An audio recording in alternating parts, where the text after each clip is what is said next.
നടൻ മണിയമ്പിള്ള രാജുവിന് ക്യാൻസർ ആണെന്ന് അറിഞ്ഞപ്പോൾ ആദ്യമൊന്ന് ഞെട്ടി. ഒരു ഘട്ടത്തിലും പേടിക്കരുത്, മനസ്സിനെ പറഞ്ഞു പഠിപ്പിച്ചു. ധൈര്യത്തോടെ ചികിത്സയ്ക്ക് വിധേയനായി. ഇപ്പോഴിതാ രോഗം മാറി, പഴയ ആരോഗ്യത്തിലേക്ക് മടങ്ങുന്നു. ക്യാൻസറിനെ തോൽപ്പിച്ച ചിരിയുമായി നടൻ മണിയമ്പിള്ള രാജു.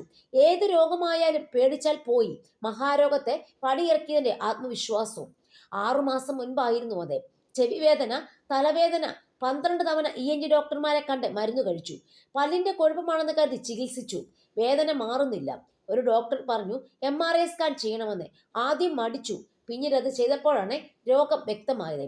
തൊണ്ടയിൽ 2ഇടത്തായിരുന്നു രോഗബാധ ഉണ്ടായത്. ഒരു സർജറി, 2 കീമോ, 30 റേഡിയേഷൻ. രോഗം മാറി. 3 മാസമായി. ഇപ്പോൾ എരിവ് കഴിക്കാൻ ബുദ്ധിമുട്ടാണ്. മറ്റു പ്രശ്നങ്ങളൊന്നുമില്ല. സർജറി ഉൾപ്പെടെ വേണ്ടിവരുമെന്ന് ഡോക്ടർമാർ പറഞ്ഞപ്പോൾ പരിശോധനാ ഫലങ്ങൾ അമേരിക്കയിലുള്ള എൻ്റെ സുഹൃത്തുക്കളായ ഡോക്ടർമാർക്കുൾപ്പെടെ അയച്ചു കൊടുത്തു. അവരും പറഞ്ഞു സർജറിയും റേഡിയേഷനും ഒക്കെ വേണം, രോഗം മാറും. ക്യാൻസർ ആണെന്ന് അറിഞ്ഞപ്പോൾ ചിലർ പറഞ്ഞു ആയുർവേദമാണ് നല്ലത്, ഹോമിയോപ്പതിയിൽ മരുന്നുണ്ട് എന്നൊക്കെ. ഞാൻ വഴങ്ങിയില്ല, ചികിത്സ തുടർന്നു. രോഗമുക്തിയെക്കുറിച്ച് അദ്ദേഹം വാചാലനായി.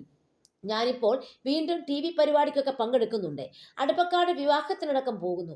അതൊക്കെ കാണുമ്പോഴാണ് ചിലർ എനിക്കെന്തോ മഹാരോഗമാണ്, ഞാനിതാ ഇല്ലാതായിക്കൊണ്ടിരിക്കുന്നു എന്ന തരത്തിൽ കഥകൾ മെനഞ്ഞ് സമൂഹ മാധ്യമങ്ങളിലൂടെ പ്രചരിപ്പിക്കുന്നത്.